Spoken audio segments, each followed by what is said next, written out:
Suppose एका भांड्यामध्ये मी room temperature असणारं पाणी घेतलं, लेट्स से टेम्परेचर होतं 25 डिग्री सेल्सिअस. आता या पाण्याला जर सपोज मी हीट प्रोव्हाइड केली तर काय होणार आहे, हळूहळू पाण्याचं टेम्परेचर 25 डिग्री सेल्सिअस पासून पुढे मला इन्क्रीज होताना दिसेल. सो इथे मी असं बोलू शकते, हीट जी मी सप्लाय केली किंवा हीट जी मी प्रोव्हाइड केली त्याचा रिझल्ट किंवा त्याचा इफेक्ट मला in terms of change of temperature इथे दिसत आहे. सेकंड केस, सपोज आता एका भांड्यामध्ये मी आईस क्यूब घेतले, बर्फ घेतले आणि त्याला मी हीट प्रोव्हाइड केली. एका बर्नरवरती हे भांडं आपण ठेवलं. काय होणार आहे, आईसचं कन्व्हर्जन हळूहळू वॉटरमध्ये व्हायला सुरुवात होणार आहे.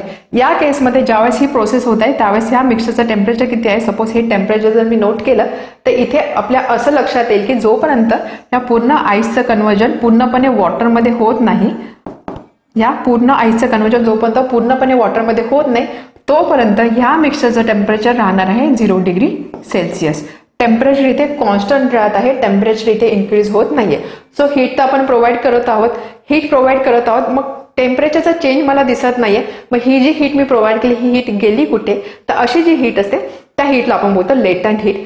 लेटंट का बोलतो, लेटंट म्हणजे हिडन, ज्याला मराठीमध्ये आपण बोलतो गुप्त.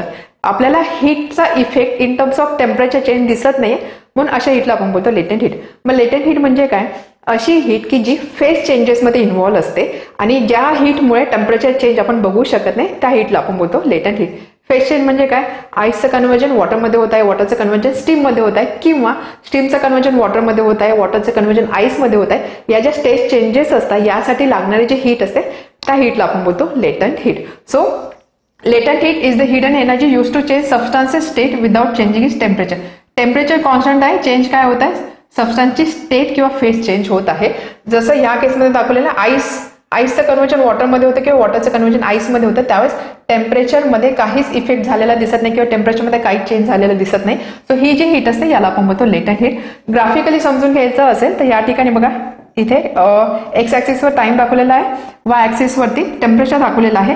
हे जे मिक्सचर आपण घेतलं होतं की ज्यामध्ये आपण आईसला हीट करत होतो, आईसचं कन्व्हर्जन जोपर्यंत वॉटरमध्ये होत नाही तोपर्यंत टेम्परेचर 0 डिग्री सेल्सिअस राहिलेलं. सो या ठिकाणी जोपर्यंत आईस आणि वॉटरचं जे मिक्सचर आहे त्याचं टेम्परेचर 0 डिग्री सेल्सिअस म्हणजे मला असा ग्राफ मिळेल. एकदा की सगळ्या बर्फाचं कन्व्हर्जन पूर्णपणे पाण्यामध्ये झालं त्यानंतर हळूहळू पाण्याचा टेम्परेचर मला इन्क्रीज होताना दिसेल. या ठिकाणी हळूहळू टेम्परेचर मला चेंज होताना दिसेल.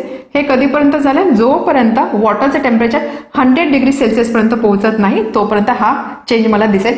एकदा की वॉटर 100 डिग्री सेल्सिअसला पोहोचलं, आता यावेळेस काय होणार आहे, वॉटरचं कन्व्हर्जन होणार आहे स्टीममध्ये, म्हणजे इथे सुद्धा स्टेट चेंज होत आहे किंवा फेज चेंज होत आहे आणि त्यामुळे परत या ठिकाणी तुम्हाला टेम्परेचर कॉन्स्टंट दिसेल. म्हणजे अशी एक हॉरिझॉन्टल लाईन या दोन्ही ठिकाणी तुम्हाला मिळणार आहे. तर अशी जी हीट असते त्याला आपण बोलतो लेटंट हीट.